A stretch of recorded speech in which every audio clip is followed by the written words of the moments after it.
Durango 2014. Magpalit tayo ng rocker arm at saka valve beaker. Hindi na natin kailangan tanggalin yung valve cover, kaliwa kanan, yung palitan nating taykayan.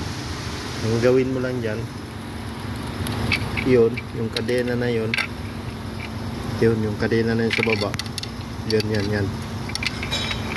ito, isilin mo lang yan, press mo lang siya. Pagka press mo, kailangan kumuha ka ng ganito, 10mm socket, medium, talian mo, saka mo ilagay doon sa loob, doon kalang mo siya dito. Ito sa bandang kanan to.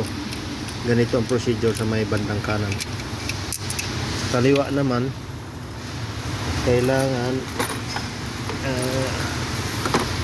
kumuha ka ng ganito, yung may kilo bakal, yan, stick bakal yan, patibay yung pang tensioner na lock. Ang sa kaliwa naman, kailangan tusukin mo yung tensioner niya doon sa loob, yung tensioner na yan,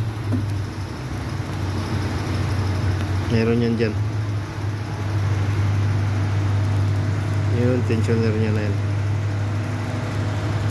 May butas yung tensioner niya yan, basta may butas dyan sa loob na yan, yung butas na yun kung sa loob, hilahin mo pataas yun.